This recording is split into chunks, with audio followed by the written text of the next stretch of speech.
How was that? The most important thing is you got to try out talking to someone and you took turns to ask and answer the questions. I'm not going to go through the answers now, as you will have had some instant feedback from the activity. Next, you're going to do an assessed speaking task. This is a little bit complicated, so please bear with me. Assessment is important. If you're doing a test like a driving test, it's an important way to ensure your skills are good enough. In language learning, it helps ensure you're in the right level for your course, and it's motivating because it will give you a sense of progress. In these lessons, I don't want to spend the time assessing you myself because that would be expensive. My hourly rate is pretty high. And more importantly, in order to ensure you're at the right level and to provide you with a sense of progress, I don't think you need me.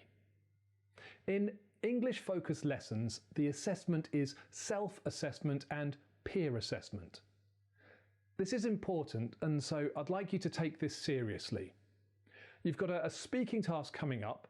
This time you've got quite a lot to talk about, and the task is truly communicative. I want you to share real information. After the task, you'll see a form. There are 4 categories.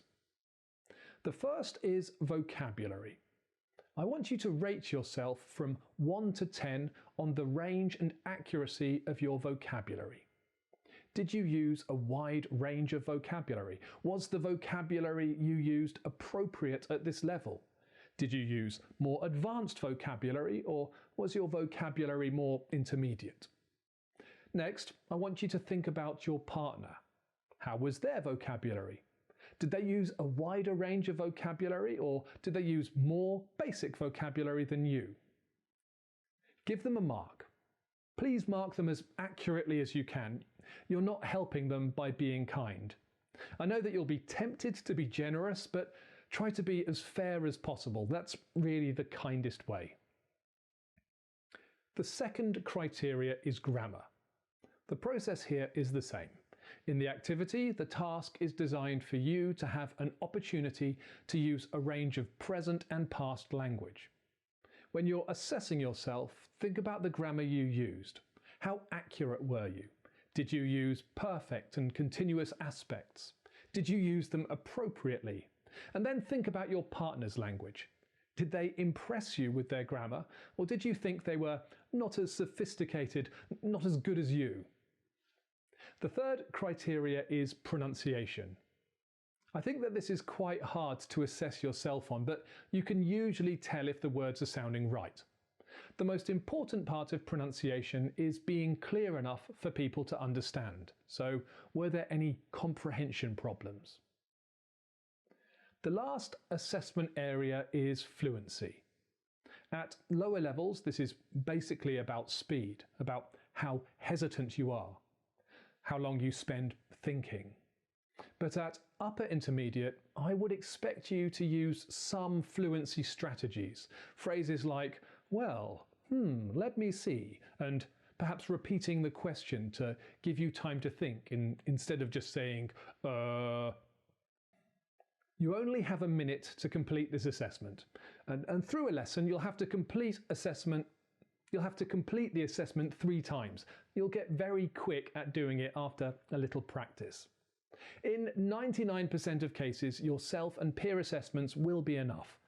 I will monitor the results and will get in touch if it looks like you're in the wrong level, and then I'll do my assessment, but otherwise I'm really confident that you can do it.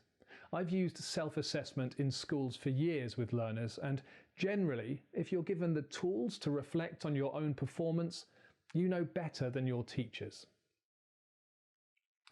Okay, in the task there are 6 slides with different topics. The topics are names, your home, job, visiting the UK, books and films, and English. In your pairs, I want you to talk about these topics. On the slide there are 3 questions, but these are just suggestions. I'd like you to ask your partner questions about the topic, and if they tell you something interesting, try and ask follow-up questions. You don't need to stick to the questions on the slide. You'll be divided into A's and B's. You're going to take turns either asking or answering the questions. The slide will tell you to either ask the questions or answer the questions.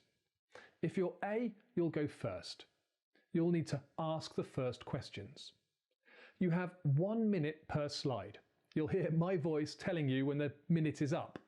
Then it'll be B's turn to ask the questions and A will have to answer. If you're in a 3, you'll have to ask both of your classmates, but I think you can work it out. Okay, you have 5 minutes to speak and 1 minute to complete the assessment.